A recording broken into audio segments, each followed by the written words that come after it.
김용민 브리핑.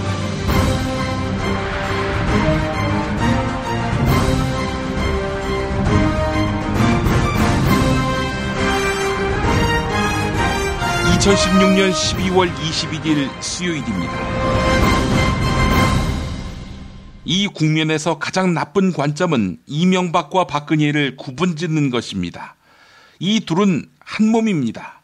국기와 국헌을 문란하게 한 책임에 있어 두 사람과 두 사람의 시대는 별개가 아닙니다. 우선 민주주의를 뭉개지 않았습니까?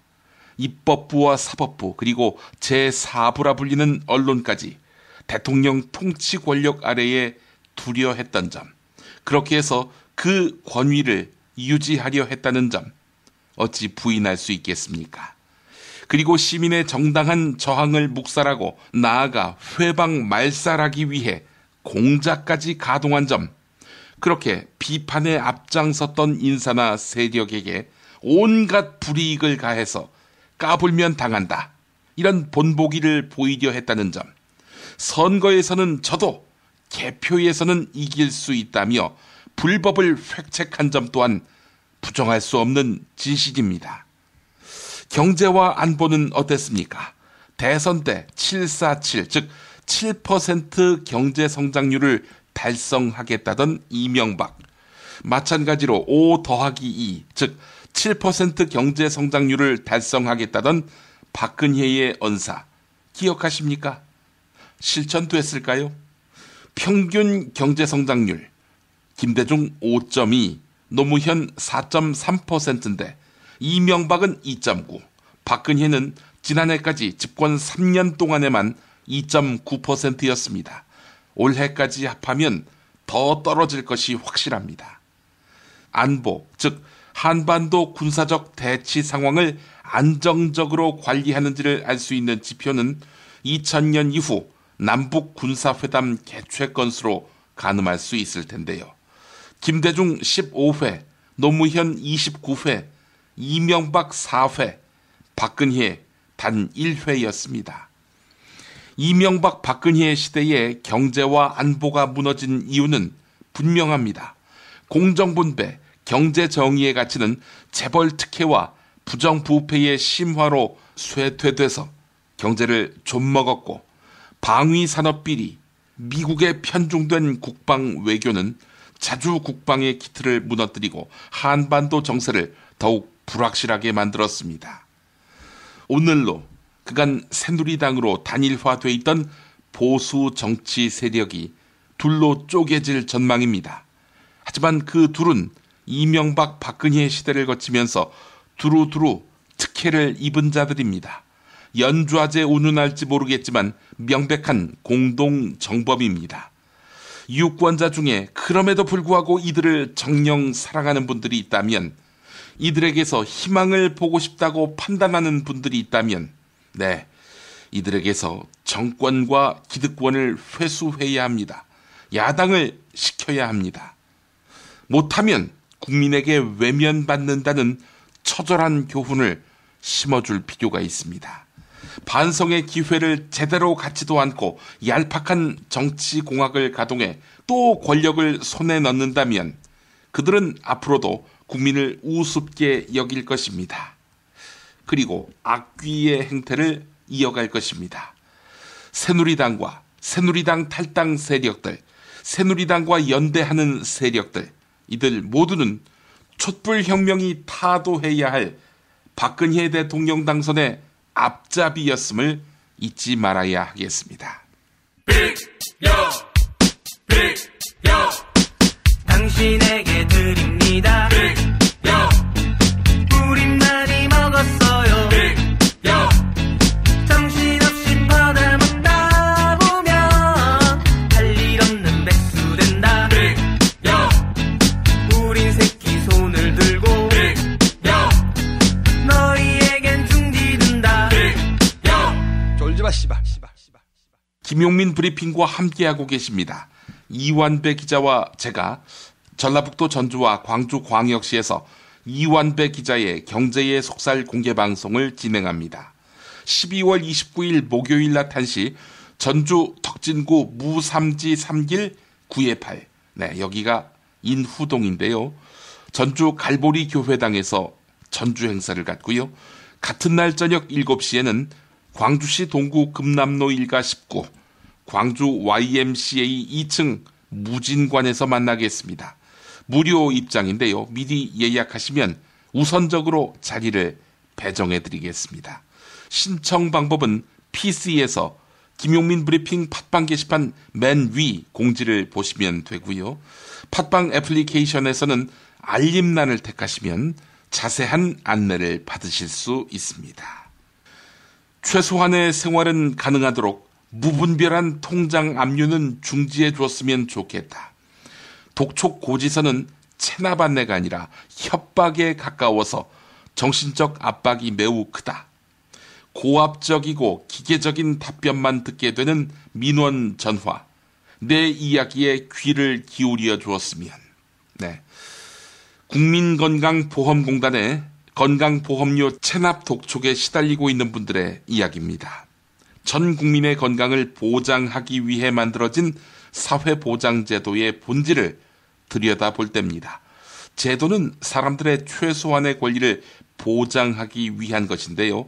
제도를 유지하기 위해 생계가 어려운 사람들에게까지 무분별하게 강요하는 일은 본질에 어긋나는 것입니다. 누구나 건강할 권리를 위해 아름다운 재단과 지금 함께 해주시기 바랍니다. 60일의 건강보험증은 앞으로도 계속됩니다. 영희는 엄마 아빠와 떨어져 삽니다. 엄마 아빠는 가난해서 건강보험료를 내지 못했습니다. 이제 그 보험료를 영희가 내야 합니다. 대한민국에서 10살 아이에게 체납액을 독촉하는 것은 합법입니다. 영희처럼 고통받는 사람들을 위해 60일의 건강보험증 캠페인에 참여해주세요. 당신의 참여가 제도를 바꾸는 시작입니다. 아름다운 재단.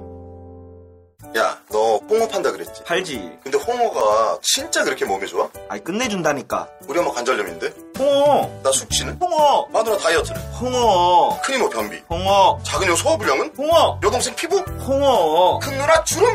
홍어. 명절 때 선물은? 홍어라니까. 근데 비싸지? 열라 싸고 열라 맛있는 홍어가 있다니까. 어디? 알싸한 홍어. 네이버 검색창에 알싸한 홍어를 검색하시고 1599-6456.com 혹은 1599-6456 전화주문도 가능합니다. 하나 더, 알싸한 홍어는 진공포장 택배 배송 판매하며 직접 개발한 특제 소스를 서비스로 드립니다. 충남 금산의 넓은 인삼밭, 정성농장을 일군 농부아버지 이정열 씨. 자연은 노력한 만큼 내어준다. 그 자연의 마음을 알기에 정성농장을 더불어 일구는 아들 이성규 씨도 아버지에게 배운 것처럼 정직하고 또 성실하게. 정성농장 홍삼은 인삼 재배부터 가공 판매까지 모두 책임지고 있습니다. 그래서 대한민국 1등 품질을 자부합니다. 검색창에 정성농장 홍삼을 검색해주세요. 정성농장 홍삼. 전화문의는 010-9754-6972. 굶고 뛰고 땀 빼고 다 해봤다. 그래봐야 소용없었다. 다이어트는 결국 먹는 게 문제다. 다이어트 전문 쇼핑몰 비타샵에서 수십 가지 동결건조 채소 곡물에다 3가지 단백질, 거기에 효소와 비타민, 미네랄을 더해 만든 다이어트 전용 그린 스무디를 추천합니다. 다이어트 전용 그린 스무디, 이걸 어떻게 하는 거죠? 하루 2끼만 맛있고 든든한 비타샵 스무디로 바꿔 드시면 됩니다. 검색창에서 비타샵을 검색해주세요. 요즘 민주주의가 거꾸로 간다고들 하지요. 예, 그래서 이번에 제가 한국 현대 생활문화사라는 책을 소개하고 싶은데요. 지금의 상황을 만든 게 박정희 시대부터라는 분석들이 많이 나오는데, 예. 이 책은 바로 그 시대를 제대로 알자라는 취지로 쓰여졌습니다. 예. 근데 생활문화사가 뭡니까? 사실 저희는 거의 정치사 위주로만 책을 읽었습니다. 근데 이 책은 그 시대를 살았던 바로 우리 부모님, 삼촌, 이모들의 삶을 담은 책이라고 할 수 있습니다. 촛불 집회도 언젠가는 생활문화사가 되겠군요. 지금 꼭 읽어야 할 책 같은데요. 한국 현대 생활문화사, 도서출판 창비. 이제부터는 관록의 뉴스 해설가 김용민이 오늘 아침 조간신문을 훑어드립니다.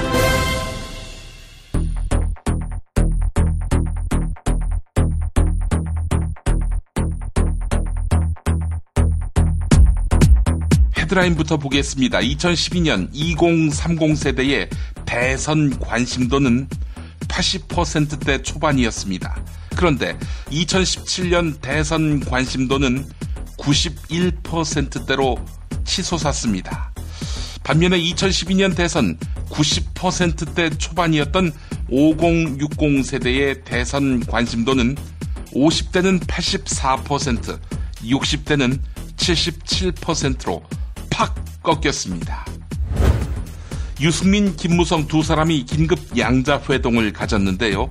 탈당하기로 뜻을 모았고 다음 주에 실행에 옮기기로 했습니다.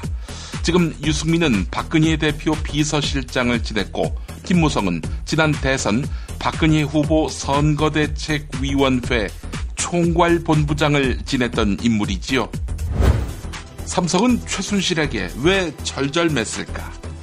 삼성은 지원 상한액을 정하지 않은 채 사실상 백지수표로 최순실, 정유라 두 사람을 팍팍 밀어주었고 최순실은 삼성 돈으로 강아지 패드까지 산 것으로 드러났습니다.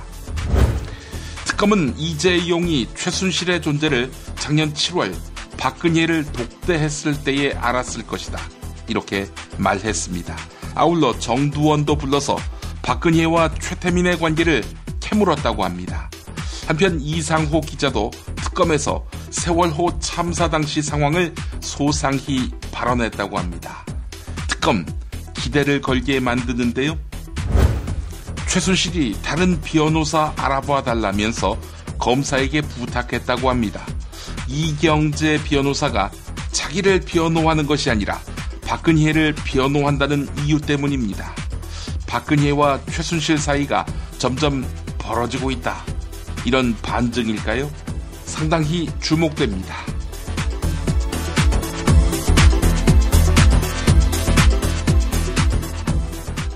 한국일보가 내년 대선 관심도에 대한 여론조사를 실시했습니다. 그 결과 50대와 60대의 관심도는 70에서 80%대에 그친 반면 20대에서 40대의 관심도는 91%에 달했습니다.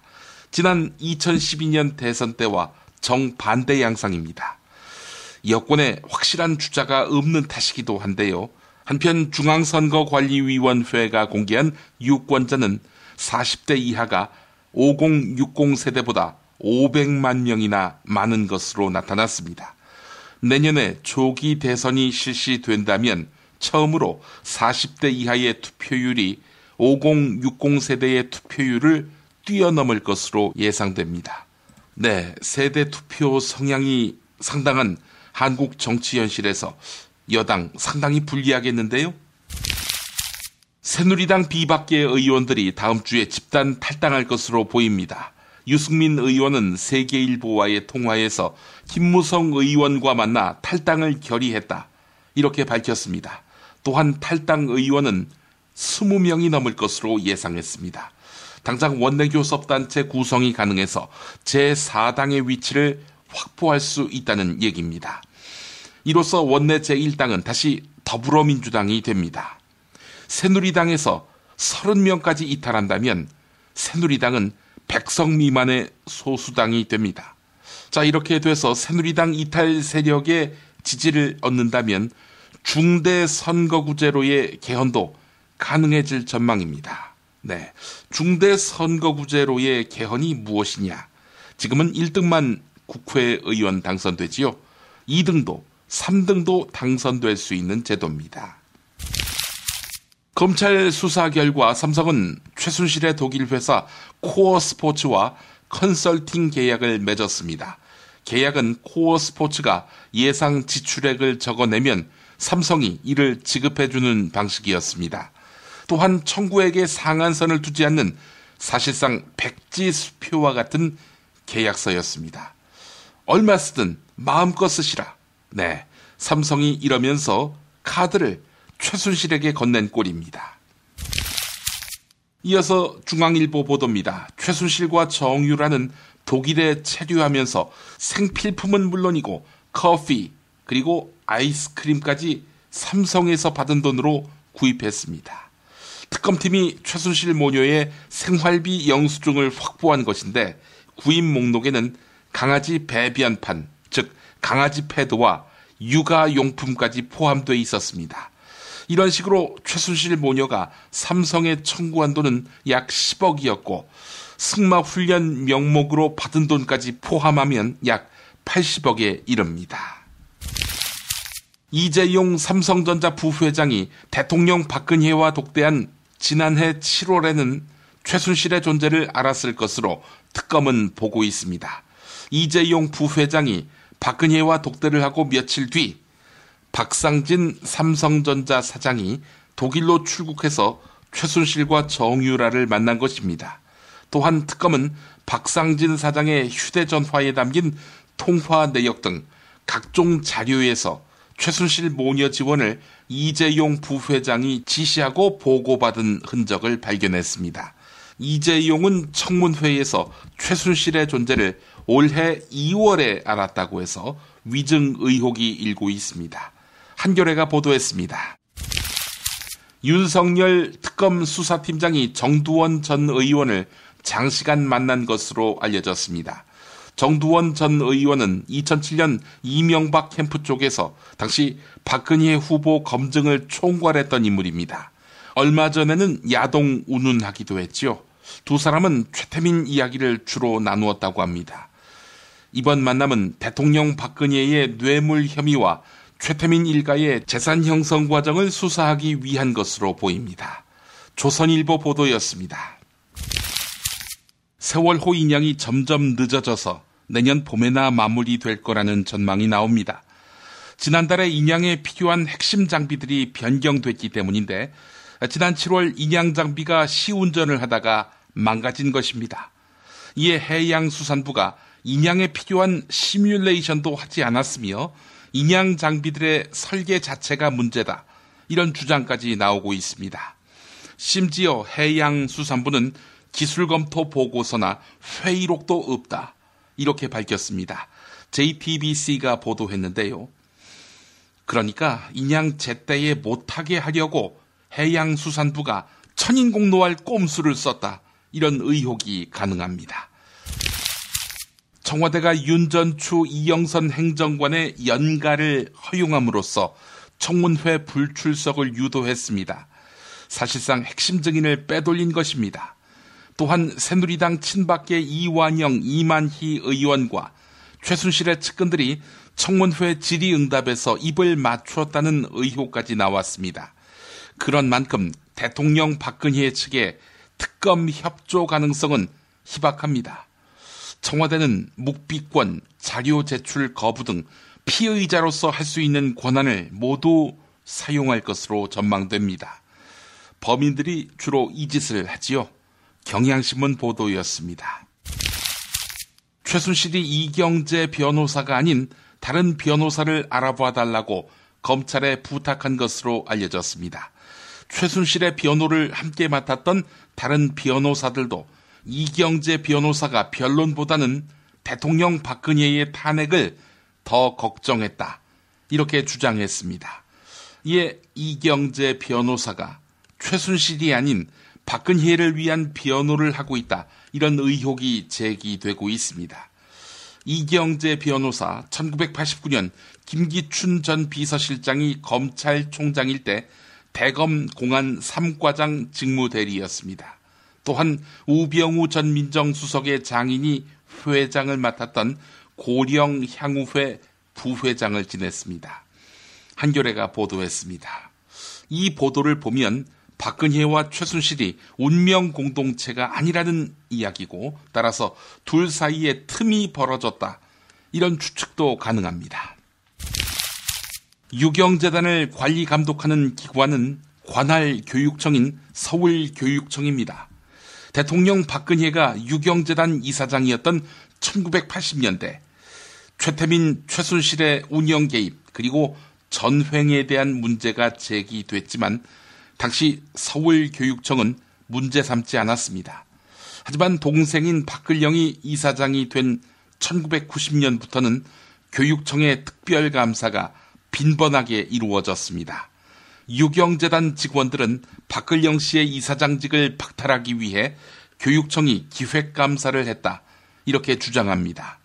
교육청이 박근영 씨를 이사장직에서 취소 처분한 결정적인 이유는 예식장 임대 사업을 승인 없이 진행했다는 것입니다. 하지만 박근혜가 사실상 지배하는 현재도 유경재단에서는 예식장 임대 사업이 진행 중입니다. 노컷뉴스 보도였습니다. 박근혜 정부의 정통성 논란을 야기한 국가정보원 대선 개입 사건이 도무지 판결이 날 기미를 보이지 않고 있습니다. 이에 검찰은 사건이 대법원에서 파기환송됐지만 재판장이 1년 5개월째 심리하고 있다라면서 불만을 표시했습니다. 재판부와 검찰의 극심한 마찰이 되풀이되면서 공판을 이끌던 검사가 3명이나 이탈하고 1명만 남은 상태입니다. 게다가 내년 2월로 다가온 법원 인사로 재판부가 변경될 가능성도 높아서 재판은 더 장기화할 전망입니다. 한국일보가 보도했습니다. 이 판사님들도 뒷조사 당하셨나요? 통계청, 한국은행, 금융감독원이 2016년 가계금융복지조사 결과를 발표했습니다. 그 결과 빚이 있는 가구의 평균 부채액이 처음으로 1억 원을 넘어선 것으로 나타났습니다.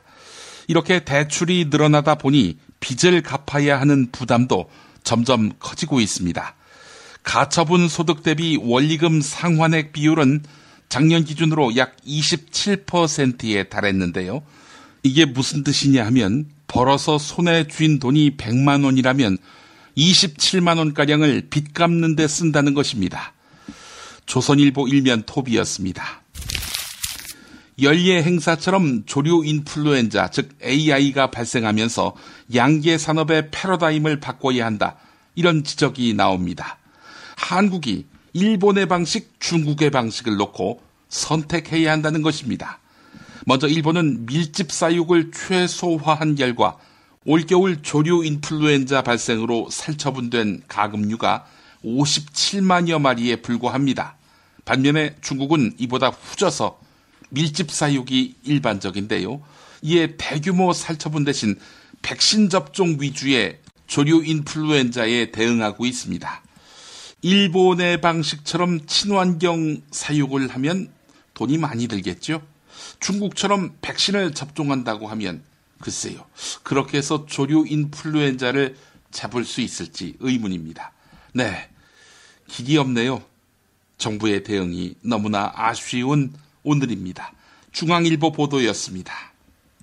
깊은 바다에서 잡은 신선한 대게, 살이 꽉 찬 데다 맛까지 끝내줘. 대고급 대게, 대게 직거래 장터. 네이버 카페 대게 직거래 장터에 들어오셔서 선택하세요. 1644-9047. 미궁 장사랑! 구렁이똥 이뻤다. 장이 살아야 내 몸이 산다. 배변 활동에 도움을 주는 건강기능식품입니다. 미궁 장사랑. 지금 검색창에 미궁 장사랑을 검색하세요. 정권교체를 함께 염원하는 판촉물 쇼핑몰 네피알. 기념품, 답례품, 기왕이면 네피알로 인터넷 검색창에 입력하시거나 032-519-4800으로 전화하세요. 카카오톡 아이디는 네피알. 일산에 있는 풍무양고기, 영양 가득한 양갈비와 양꼬치, 피자, 자네도 그 맛을 아는가? 무당이 저를 데려간 적이 없어서. 031-902-9292. 수아비스랩닷컴에서 12월 15일 베이비 전용 제품을 출시합니다. 수아비스 화장품 홈페이지를 방문해서 베이비 제품 체험단 참여 이벤트를 클릭해주세요. 민감성, 아토피성 피부에도 효과적인 수아비스 베이비 제품을 보내드립니다.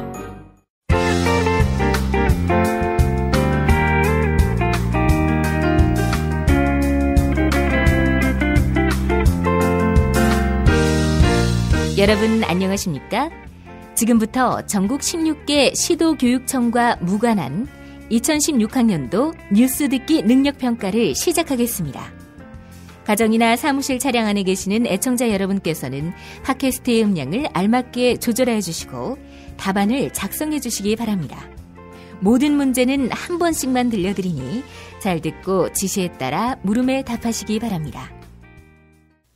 이제 시작하겠습니다. 대화를 듣고 남자의 마지막 말에 대한 여자의 응답으로 가장 적절한 것을 고르시오. 카카, 큰일 났습니다. 아! 씹새끼, 꺼져! 뭐하러 왔어?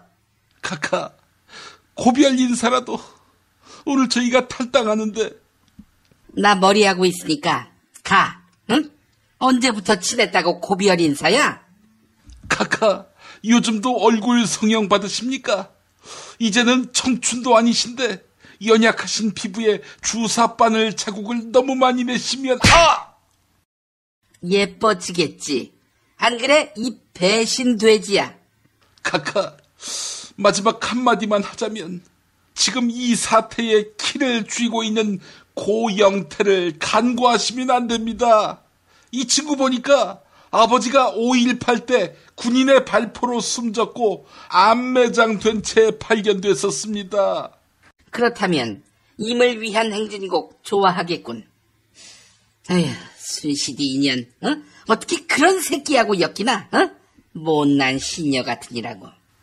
카카, 시인 고은 선생의 인물 시집 만인보를 보면 고영태가 나옵니다. 막내놈 그놈은 땡땡 선수로 아시안게임 금메달을 걸고 돌아왔다. 여기서 땡땡이 뭔지 아십니까? 고영태가 어떤 선수였냐고? 알지? 1번 여자 꼬시기, 2번 펜싱, 3번 승마, 4번 녹취하기, 5번 밤에 남몰래 들어와서 즐겁게 놀아주는 보안 손님.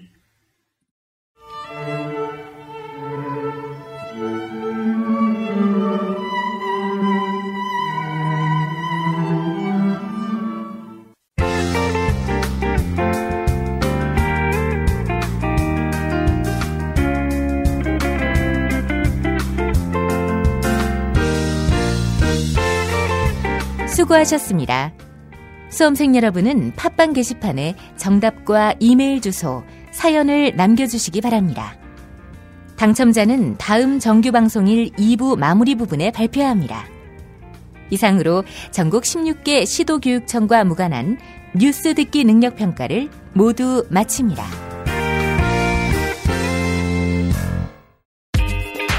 자기야, 매트리스 고르기 너무 힘들어. 대한민국 최초 매트리스 멀티샵 매트리스엠 몰라? 전세계 최고 브랜드 정품만 취급해. 매트리스 살 때는 꼭 매트리스엠으로 오세요.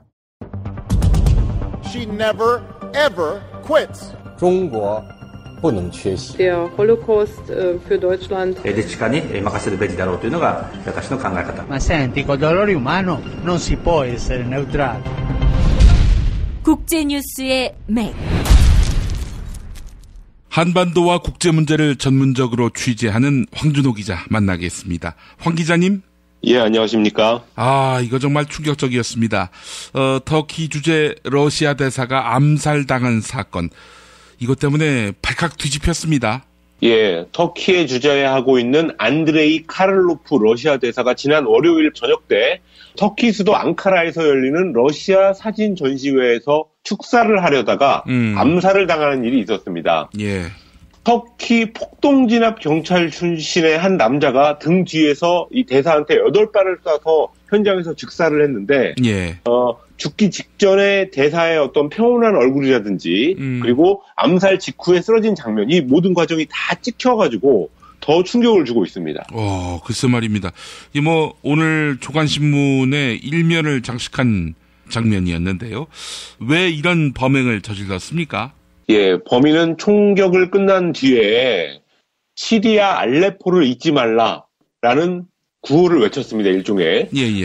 옆나라 시리아 내전에서 시리아 정부군이 지난주에 반군의 최대 거점 알레포를 탈환한 일이 있었습니다.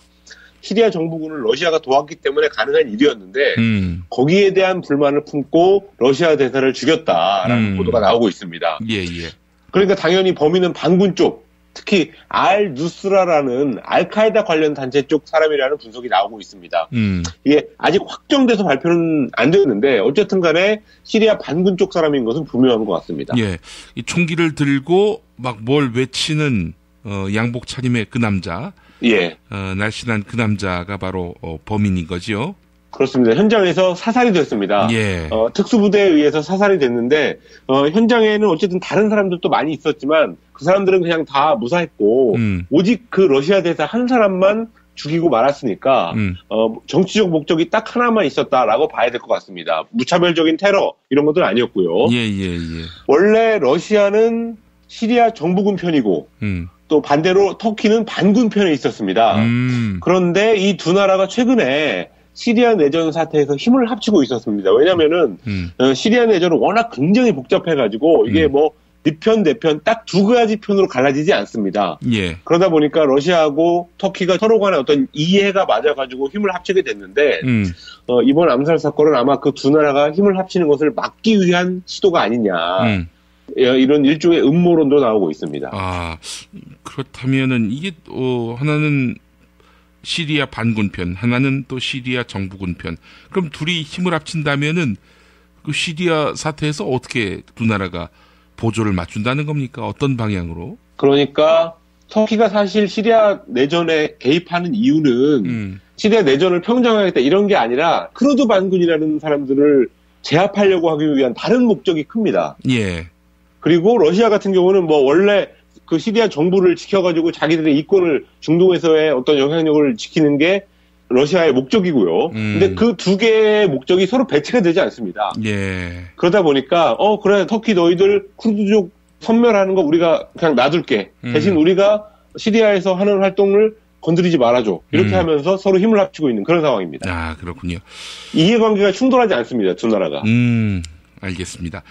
독일 베를린에서도 무차별적인 트럭 테러가 일어났어요.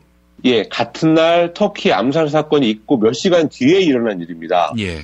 베를린의 번화가 카이저 빌헬름 교회라는 곳의 근처 쇼핑가에서 대형 트럭 한 대가 사람들이 붐비는 시장을 덮쳐가지고 최소 12명이 숨지고 48명이 중경상을 입었습니다.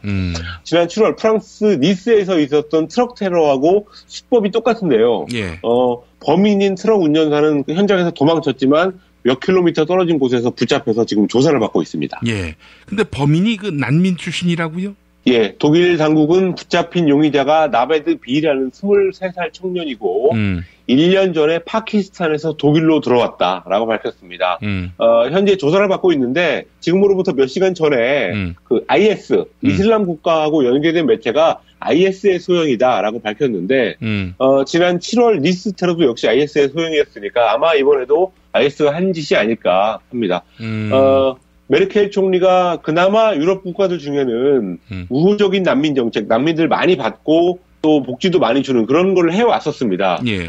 그런데 내년 4선 연임을 도전해야 되는 입장에서 이런 테러가 났기 때문에 난민 정책을 바꿔야 된다라는 강력한 압박이 있을 것으로 보입니다. 결국 IS 같은 강경 세력 때문에 피해를 보는 쪽은 이번에 사망한 독일 시민들 그리고 또 난민들 이런 사람들이 되는 것 같습니다. 아, 난민이면서 말이죠. 왜 이 짓을 했는지 모르겠어요. 근데 또 이런 일이 일어나면 다 난민한테 이게 책임을 전가하는 그런 것도 있기 때문에 예. 이거는 정확한 조사 결과가 나와야지 알 수 있을 것 같습니다. 예. 아, 난민이 아니길 바랍니다. 왜냐하면 난민들의 그 입지가 더욱 좁아지기 때문에. 그렇습니다. 난민에 대한 편견이 더 커지기 때문에 예. 사실 편견이 커지는 걸 원하는 쪽에서는 이런 문제가 일어날 때마다 저건 난민들이 한 짓이다. 또 이렇게 몰아붙이는 측면도 있습니다. 예. 알겠습니다. 반기문 유엔 사무총장이 한국 특파원들하고 퇴임 기자회견을 했는데 아니 이 기자회견이 벌써 몇 번째입니까? 그렇습니다. 예. 10년 동안 유엔 사무총장을 하다가 퇴임하는 시기니까 뭐 이런저런 회견 많이 할 수밖에 없을 텐데 한국 특파원들한테는 비교적 적극적으로 대선 출마 의사를 밝혔습니다만은 그래도 여전히 간을 보는 태도를 보이고 있습니다. 예. 이번 다음 달에 귀국을 해서도 아마 당분간 이런 식으로 시간을 보내지 않을까 그렇게 예상해 볼 수 있습니다. 예. 자, 이번 기자회견에서 어떤 말을 했습니까? 10년 동안 유엔 사무총장을 하면서 배우고 보고 느낀 것이 대한민국 발전에 도움이 된다면 제 한 몸을 불살라서라도 노력할 용의가 있다. 이 얘기가 가장 눈에 들어왔습니다.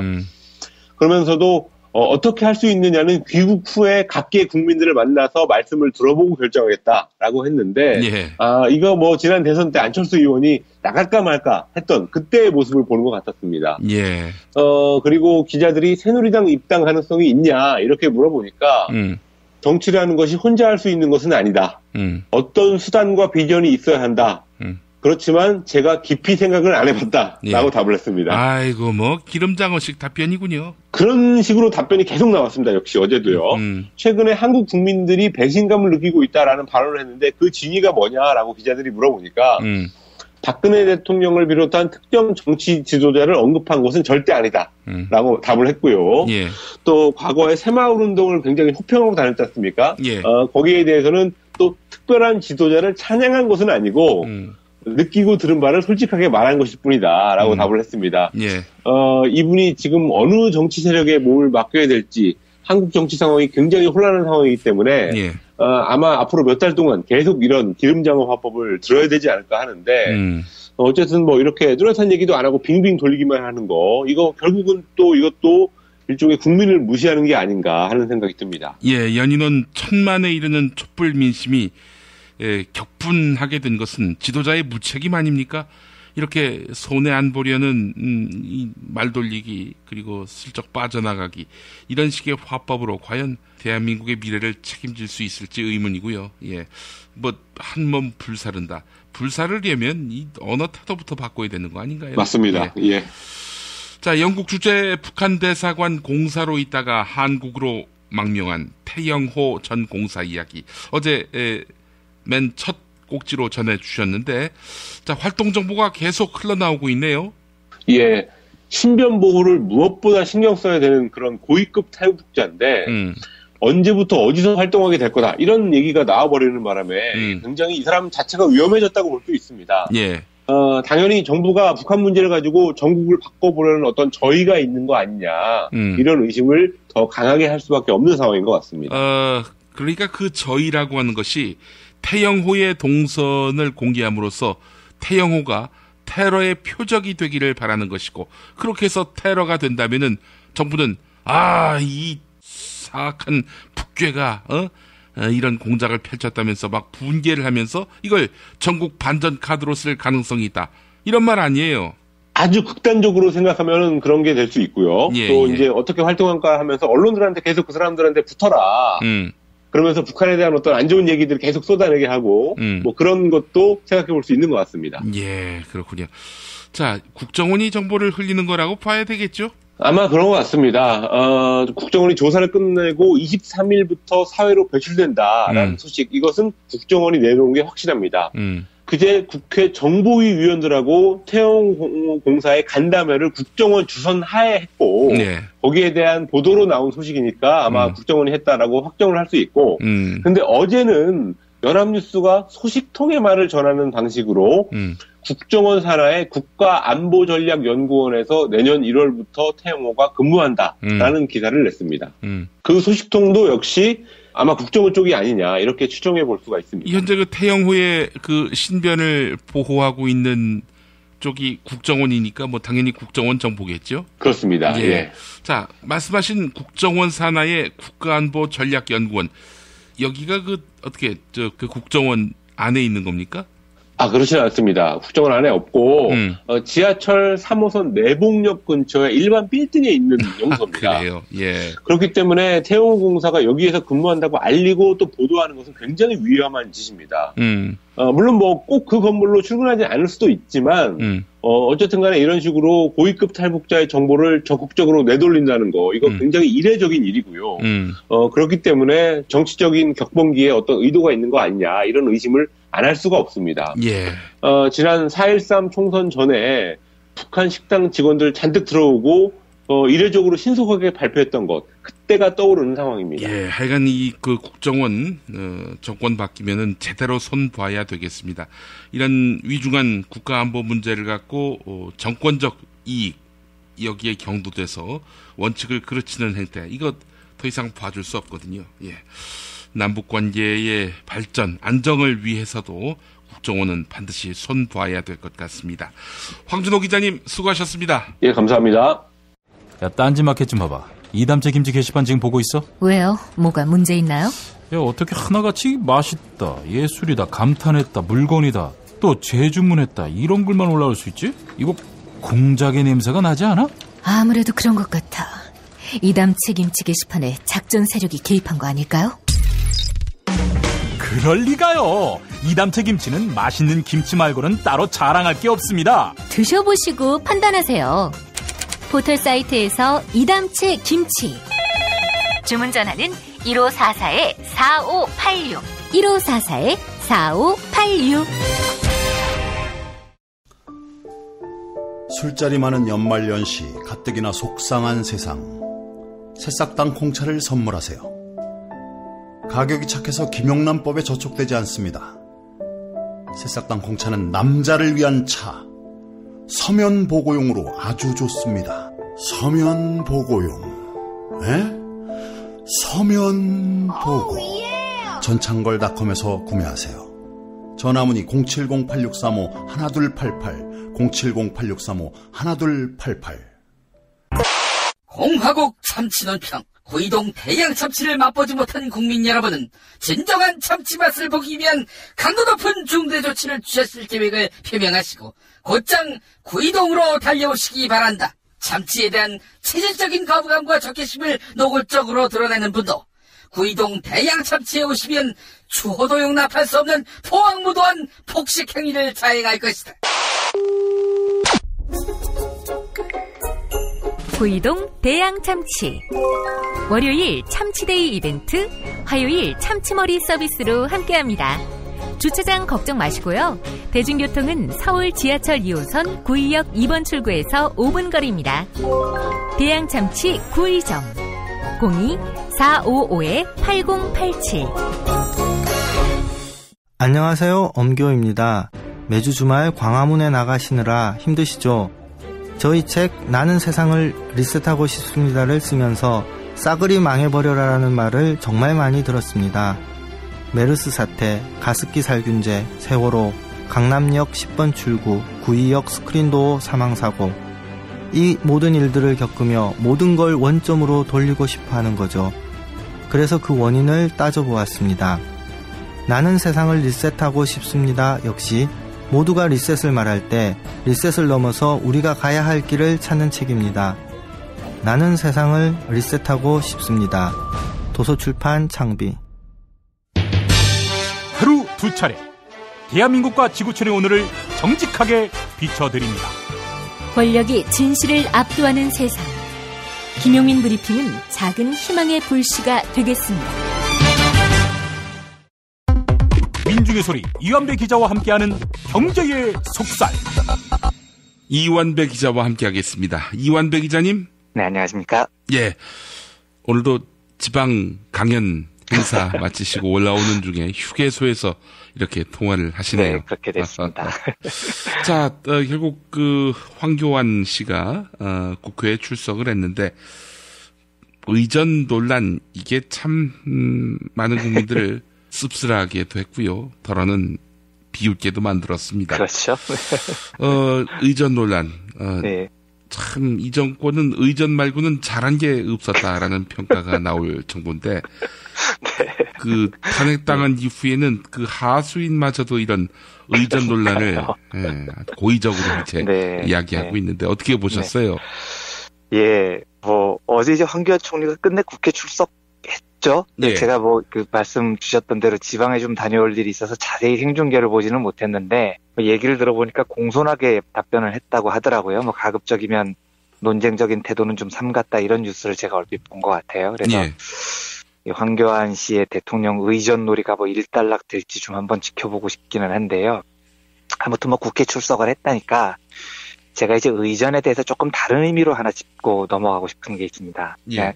그 황교안 이분이 과거부터 의전에 되게 많이 신경을 쓰셨던 분이라면서요. 뭐 철도 탈 때도 뭐 플랫폼까지 차가 밀고 들어간 적도 있었다고 하고요. 네, 대통령급 의전을 요구했다고도 하고요. 이 몇 년 지난 보고서인데요. 저는 아주 흥미롭게 읽었던 보고서입니다만은 연구 결과를 하나 소개를 해드리겠습니다. 이게 2014년에 LG경제연구소가 발간한 보고서인데요. 제목이 헛손질이 많은 우리 기업들, 문제는 부지런한 비효율이다. 이런 제목의 보고서였어요. 근데 제가 이 보고서를 특히 좀 눈에 띄었고 오래 기억을 하는 이유는 이 부지런한 비효율이라는 제목이 참 마음에 와닿아서였습니다. 그러니까 왜 한국에서는 부지런하면 효율적이건 비효율적이건 상관을 안 하고 무조건 성실하다고 생각을 하는 경향이 좀 있잖아요. 그리고 부지런하면 괜히 유능해 보이는 것 같고요. 또 조직에 충성스러운 것 같기도 하고요. 그래서 우리 일반 직원 노동자분들 보면 어쩔 수 없이 줄기차게 계속 보고서 만들고 회의도 맨날 참가해야 되고 뭐 이메일도 엄청나게 뿌리고 자리에 괜히 오래 앉아있고 이런 경우도 있고요. 근데 이게 결과를 보면 웃긴 게 당시 보고서에 나온 수치를 그대로 불러드리면 2012년 기준으로 OECD 통계에서 한국의 연평균 근로시간이 OECD 평균보다 1705시간이나 길다. 이런 자료가 나옵니다. 이건 요즘 통계로 업데이트해도 마찬가지입니다. 그리고 적게 일한다는 독일하고 비교를 하면 1.6배나 더 일을 많이 하는데 문제는 노동 생산성이 OECD 평균에 비해서 81%, 초선진국으로 분류되는 G7 국가들이랑 비교하면 70%밖에 안 된다. 이래서 이 보고서가 내리는 결론이 한국 노동자들은 좀 극단적으로 얘기를 하면 3시간을 일을 해야 노르웨이 노동자 1시간 일한 만큼의 가출을 창출한다. 이렇게 결론을 내려요. 그러면서 이게 왜 이런 일이 벌어지느냐를 5가지로 분석을 합니다. 그런데 뭐 나머지 4가지는 그런데 그 중간에 3번을 제가 오늘 소개를 해드리려고 하는 겁니다. 부지런한 비효율의 함정 3번을 뭘로 평가를 하냐면 낭비하기라는 대목이 있습니다. 여기에 대해서 이렇게 보고서가 씁니다.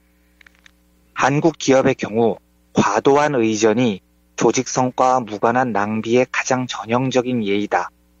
과도한 의전은 체면과 권위가 중시되고 조직과 상사의 구분이 불명확한 한국의 조직 문화에 기인한 관행이다.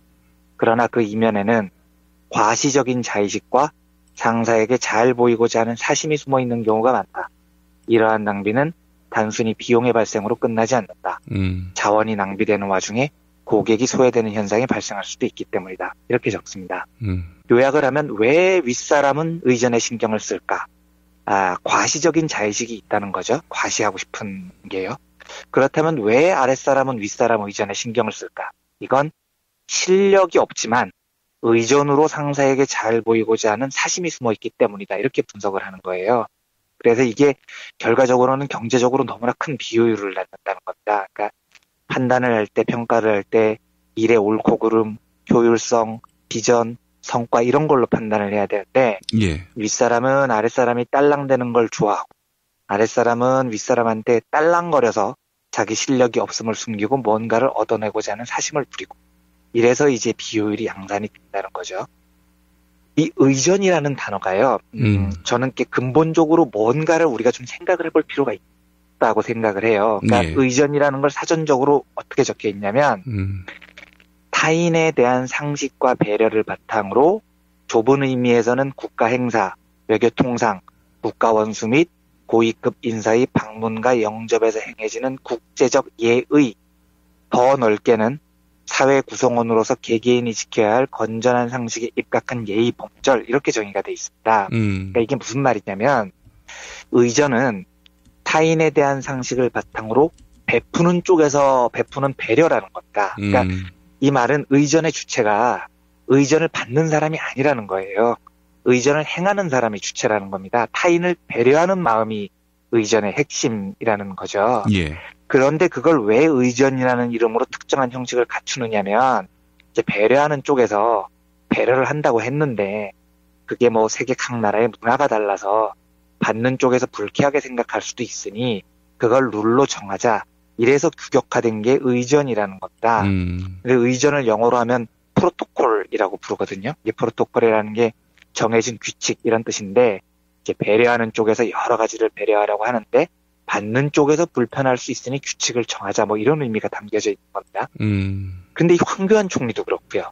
특히 보수 쪽 사람들을 보면 이걸 거꾸로 생각을 합니다. 그러니까 의전이 베푸는 사람의 예절 이렇게 생각을 안 해요. 받는 사람이 획득하는 지위의 대가 이렇게 반대로 생각을 합니다. 그러니까 내가 이 지위를 획득하면 당연히 이런 대접을 받아야 돼. 그래서 의전을 무슨 뭐 자기 지위에 걸맞는 증표라고 믿는 거예요. 상대의 배려라고 생각을 안 하고요. 그 제가 과거에 그 투스타로 제대를 하신 그 장성 출신의 분을 은퇴하신 퇴역 군인을 한번 만나 뵌 적이 있었거든요. 예. 이제 이분이 이러시는 겁니다. 너무 최근에 화가 나는 일이 있었다고. 저게 뭐냐고 여쭤봤더니 아니 최근에 그 차를 한 대 사러 갔는데 대형 차를 사러 가셨대요. 예. 근데 딜러가 자기한테 너무 불손하다는 겁니다. 의전이 엉망이라고 막 화를 내시더라고요. 그래서 아니 차를 사러 가셨는데 딜러가 불손할 리가 있겠습니까, 장군님? 딜러는 차를 팔고 싶어하는 사람인데요. 당연히 공손하지 않았을까요? 제가 이랬더니 아니라는 거예요. 자기가 투스타 장군 출신인데 의전이 완전히 엉망이라는 겁니다. 그래서 제가 어떻게 설명을 드려야 되나 하고 하다가 결국 설명을 포기한 적이 있었거든요. 이제 이분은 어떻게 생각을 하냐면 자기에 대한 의전은 내가 투스타이기 때문에 획득한 거라고 생각을 하세요. 그러니까 부하 장병들이 자기한테 보여줬던 의전이 그대로 유지돼야 된다고 생각을 합니다. 그런데 반대로 자동차를 파는 딜러 입장에서는 그분이 투스타건 쓰리스타건 대기업 임원 출신이건 장사를 하신 분이건 무슨 상관이 있겠냐고요. 차를 파는 사람으로서 고객에 대한 배려하는 예절이 있을 뿐이죠. 그러니까 이 생각을 주어를 거꾸로 하니까 이렇게 이상한 현상이 나타나는 겁니다. 예. 다시 말씀드리지만 의전은 본인의 지위에 대한 대가가 아닌 겁니다. 상대가 나에 대해서 베푸는 배려의 증표죠. 그러니까 이걸 자꾸 자기 획득한 지위에 대한 대가로 생각을 하니까 황교안 씨도 내가 대통령 권한대행을 획득했는데 말이야. 거기에 맞게 날 대접해줘야지. 이런 생각이 드는 겁니다. 그거 안 해주면 괜히 삐지고요. 제가 좀 여담입니다만 황당하게 생각하는 것 중에 하나가 연예인 DC 이런 말이거든요. 예. 그러니까 연예인들께서 이렇게 물건 사시면서 너무나 태연히 연예인 DC 안 돼요? 뭐 이런다는 게 방송에서 종종 이야기들을 하세요. 뭐 협찬 이런 거. 예. 근데 협찬을 주는 게 문제가 아니고 받는 게 문제가 아니고 이거 협찬 안 돼요? 라고 자기가 먼저 묻는 자세가 제가 좀 이해가 안 되는 겁니다. 그러니까 의전이라는 게요. 연예인이라는 위치에 올라서서 획득하는 게 아니라니까요. 예. 상대가 배려하는 규칙이라니까요. 그래서 만약에 연예인이 어디 쇼핑센터에 가서 물건을 사는데 물건을 파는 쪽에서 연예인 누구누구시네요. 제가 님을 너무 좋아합니다. 혹시 제가 이거 물건 좀 싸게 해드려도 될까요? 이러면 감사합니다 하고 받던지 말던지 그건 그 연예인 양심에 따라서 하면 됩니다. 그런데 물건을 사면서 나 연예인인데 DC 안 돼요? 라고 묻는 건 의전이 갖는 기본적 의미를 완전히 거꾸로 생각하고 있는 겁니다. 예. 그러니까 나의 지위 획득의 대가로 생각을 하니까 이렇게 엉터리 발언이 나오는 겁니다. 제가 바람직하게 생각하는 의전의 표본은 이겁니다. 이거 사진 검색해 보시면 나올 텐데요. 노무현 전 대통령이 한 여성하고 악수를 하는 사진이 있습니다. 근데 그 여성분이 팔에 깁스를 했어요. 노무현 전 대통령이 깁스를 한 여성분하고 악수를 할 때 어떻게 하냐면 고개를 거의 90도 가까이 숙이고 악수를 합니다. 활짝 웃으시면서요.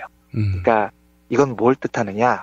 대통령이라는 지위가 의전을 만드는 게 아니고 인간 노무현은 의전을 베푸는 주체가 돼서 팔이 아픈 그 시민에게 자기만의 예절을 다하는 거죠. 이게 진짜 의전인 겁니다. 상대를 존중해주고 싶은 나의 마음이 태도로 나타나는 게 의전인 거지. 내가 뭐가 됐다고 해서 나 이렇게 대접해줘 하는 건 의전이 아니고 아까 LG경제연구원에서 얘기를 했던 비효율을 양산하는 폐악질이 돼버리는 겁니다. 그러니까 오히려 더 높은 자리에 올라갈수록 뭐 해줘 하는 사람들은 지극히 비정상인 사람으로 보면은 대부분 맞는 게 돼버리는 거죠. 아무튼 뭐 앞으로 황교안 총리가 얼마나 더 대통령 놀이를 할지는 모르겠는데 예. 대통령 직무 권한대행이라는 자리를 차지했다고 의전 논란 자체가 벌어지는 게 제가 너무 코미디 같고 한심해서 의전에 관련한 이야기를 먼저 드렸습니다. 예. 뭐 거듭 말씀드리지만은 우리 황교안 씨는 마약 중독 의심자, 살인 교사 의심자로부터 임명장을 받았을 뿐입니다. 예, 이런 본질을 잊어서는 안 될 것이다. 거듭 말씀을 드립니다. 예. 자, 다음 이야기 또 나눠보겠습니다. 한국은행이 2016년 가계금융 복지조사 결과를 발표했는데, 이거 어떻게, 이 수치를 해석해야 됩니까? 예, 뭐 처참합니다. 제가 며칠 전에도 말씀드렸지만 이제는 통계 기사를 소개를 해드리기가 겁이 납니다. 정말로 처참한 수치가 나왔습니다. 예. 제가 뭐 일일이 다 숫자를 말씀드리진 않겠습니다만 대략적인 제목만 말씀을 드려도 심각성이 바로 느껴지실 것 같습니다. 빚을 지고 있는 가구 비율이 2012년 65.2%에서 올해 65.4%로 늘었습니다. 평균 부채액이 2014년 9,182만 원에서 2015년 9,684만 원으로 불었고 올해에는 1억 원을 돌파를 했습니다. 1억 317만 원이 됐고요.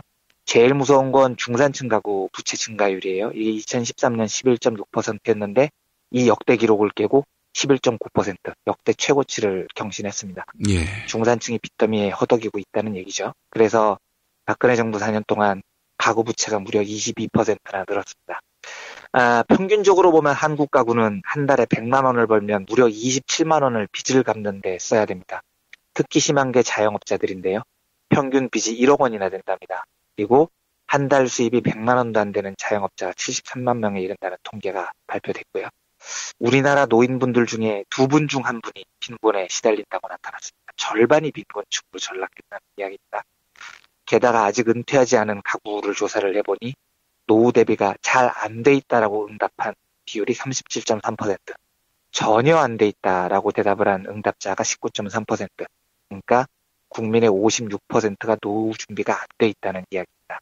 이게 어제 발표된 대략적인 수치들입니다. 예. 뭐 무시무시한 통계들입니다. 예, 들을수록 앞이 암담해지는 거죠. 근데 제가 오늘은 이런 문제들 하나하나를 어떻게 해결하느냐 이걸 말씀드리려는 건 아니고요.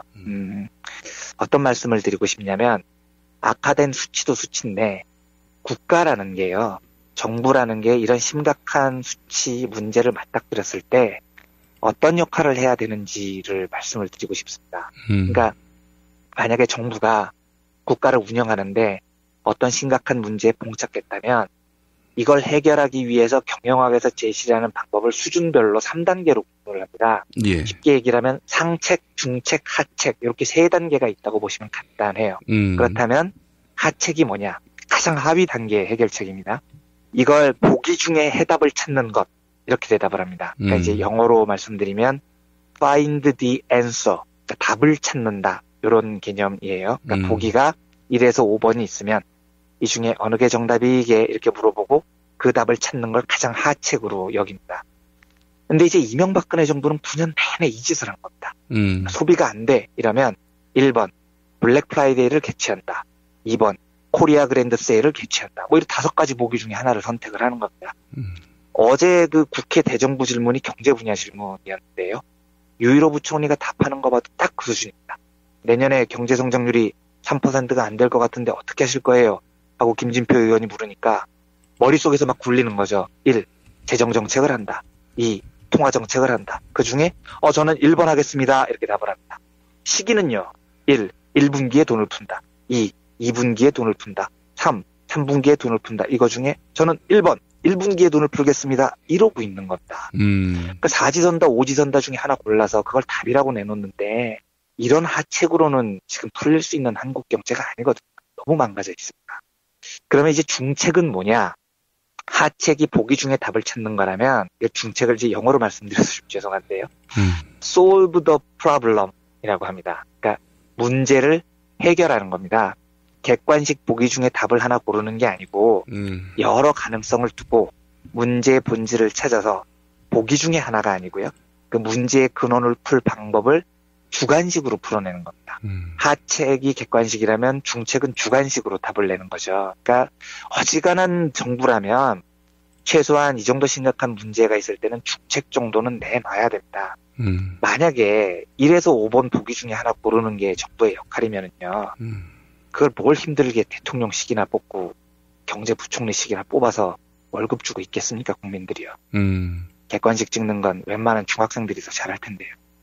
이제 아무리 무능력한 정부라도 최소한 문제를 주관식으로 풀 줄 알아야 되거든요. 예. 지금 아까 말씀드렸던 수치가 이런 거잖아요. 부채 증가, 노후 대비 부족, 자영업의 붕괴. 대충 이 3개의 굴레가 나오거든요. 그러면 이걸 주관식으로 풀어보면 복지의 부족으로 인한 소득 감소가 문제의 원인이다. 이런 해답이 나올 겁니다. 노후 대비도 복지의 부족이고 자영업자들께서 고전하시는 건 소비의 부족이고 그러니까 이걸 주관식으로 답을 맞춰보면 적극적으로 복지 정책을 해서 소득을 증대시키자 이런 답이 나와야 돼요. 이 정도는 해야 수준이 낮긴 하지만 그래도 정부 역할을 한다 하고 평가를 해줄 수 있는 겁니다. 그럼 이제 상책은 뭐냐면은요. 또 영어로 말씀드려서 좀 그런데 set the vision이라고 합니다. 비전을 세우는 거예요. 그러니까 문제를 해결하는 것에 머무르지 않고 다시는 이런 문제가 발생하지 않도록 문제를 해결하는 것도 하지만 동시에 새로운 비전을 만들어서 문제가 반복되지 않도록 설계를 다시 하는 겁니다. 이 정도가 되면 정상적인 기능을 하는 정부라고 할 수 있는 거고요.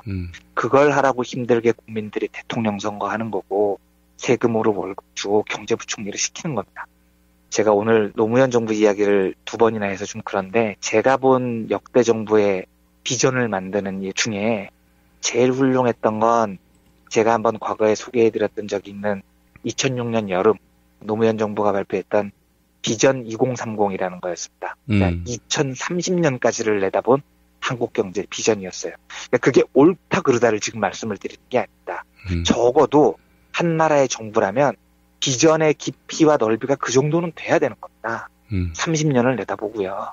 경제 시스템을 세팅하는 큰 그림을 그릴 의지하고 능력이 있어야 돼요. 그러니까 그게 발표가 된 다음에 맞냐 틀리냐는 논쟁을 해보면서 고치면 되는 건데 비전이라는 게 왜 중요하냐면 리더하고 본부에서 미래를 내다보는 비전이 있어야 각 구성원들이 자기들이 어디로 나아가야 될지를 목표를 설정할 수 있는 거예요. 그러니까 우리가 이 방향으로 가야 하는구나. 아, 이게 우리 비전이구나.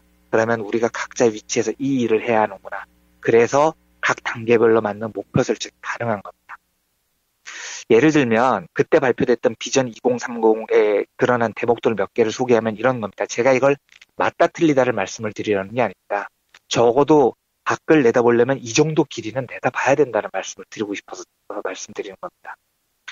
북유럽에 맞먹는 복지국가를 세우자. 한국 사회에 드러나는 다양한 문제는 복지국가로 해결할 수 있다. 그래서 복지 분야 재정의 비중을 2005년 25.2%에서 2030년 약 40%까지 높이겠다. 근로장려 세제를 전체 세대의 21.1%까지 2030년까지 확대하겠다. 육아 비용 부모 부담률을 2030년까지 37%로 축소하겠다. 노인 수발보험 노인 대상의 인구를 12.1%까지 확대 적용하겠다. 통일 인프라 재원을 구축하겠다. 2005년에는 0.1%밖에 안 되지만 2030년에는 1.0% 수준으로 향상하겠다. 이런 내용입니다. 벌써 길이가 남다르지 않습니까? 2030년까지 한국 정부에 나아갈 큰 길을 설정을 해놓는 겁니다. 이런 걸 하라고 정부를 만드는 겁니다. 옳고 그르고는 논쟁을 해보면 되는 겁니다. 다만 누군가가 이 큰 길을 만들어줘야 되고요. 그리고 그 누군가는 정부여야 한다는 거죠. 그런데 이명박근혜 정권 9년 동안 이런 비전은 고사하고요. solve the problem 중책도 못했죠. 그냥 find the answer 오지선다에서 답만 찾아가지고 우적대는 땜빵 하책만 9년 내내 하고 있었던 겁니다. 그러니까 땜빵도 안 되고 나라가 지금 어디로 가야 될지 갈 길을 완전히 잃어버린 상태이지 않습니까? 제가 임기가 얼마 안 남아 보이는 이 정부의 비전을 마련하라는 이야기가 아니고요. 이미 글렀습니다. 여기서는요. 지금 한국 경제의 문제는 이미 낱낱이 드러났어요. 그렇다면 다음 정부를 준비하는 사람들은 제발 오지선다에서 답 찾는 거 말고요. 최소한 문제를 주관식으로 해결을 한 뒤에 더 중요한 건 국민들에게 장기적인 비전을 좀 제시를 해줬으면 좋겠습니다. 최소한 한국 경제가 나아갈 방향을 한 20년 이상의 장기 대계를 그리고요. 그걸 국민들에게 발표하고 설득하고 방향을 제시하고 그 설계를 이번에 한번 해봤으면 좋겠다는 생각이 들더라고요. 부디 좀 멀리 내다보고 큰 길을 설계할 능력을 갖춘 좋은 정부를 하루빨리 맞았으면 하는 그런 소망에서 이 2번째 이야기를 드렸습니다. 예, 오늘도 역시 기승전 정권 교체고. 그렇습니다. 예. 알겠습니다. 아유, 참, 처참한 경제 지표. 네.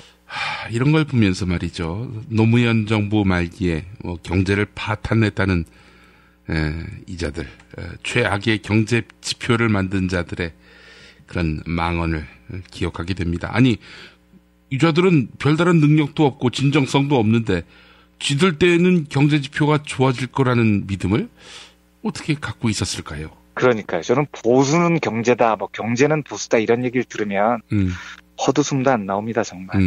이명박은 뭐 자기가 당선되는 것만으로도 주가가 폭등하게 될 것이다. 주가 5천 시대를 열고 국민소득 4만 달러를 만들겠다고 했죠. 예.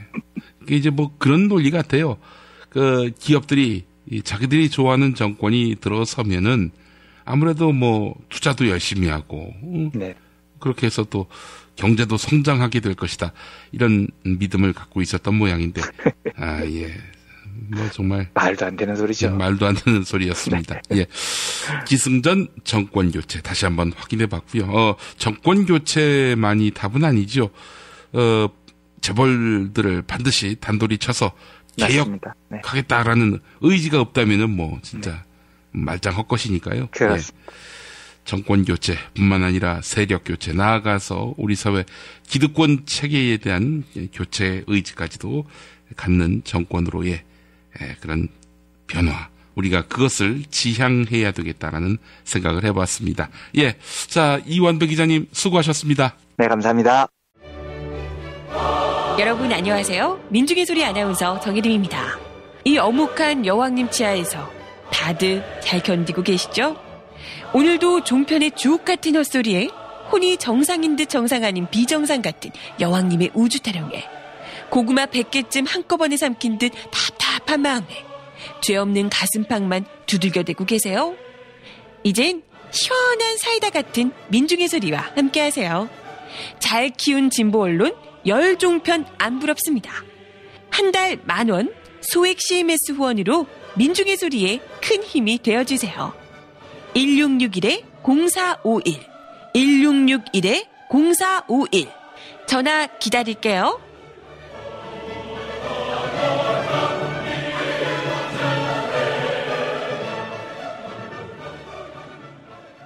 살다 보면 꽃 주문할 일이 생깁니다. 1566-0263 네이버에서 검색된 사이트보다 최대 2만원 싸게 해드립니다. 좋은 사람과 플라워 1566-0263 잊지 마세요.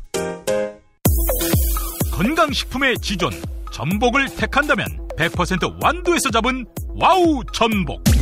네이버에서 와우 전복을 찾으세요.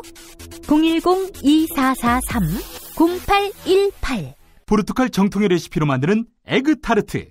달콤함 그 이상의 감동. 타르트팜 킨텍스점. 일산 전지역 배달. 단체 주문은 수도권 가능. 문의전화 031-923-2995 검색창에 타르트팜 킨텍스점. 한우 사고를 집어넣고 24시간 팔팔 끓인 곰탕. 연지연 곰탕. 어린이부터 노인까지 누구나 좋아하는 건강식 연지연 곰탕. 택배로 신청하시려면 010-7252-1114.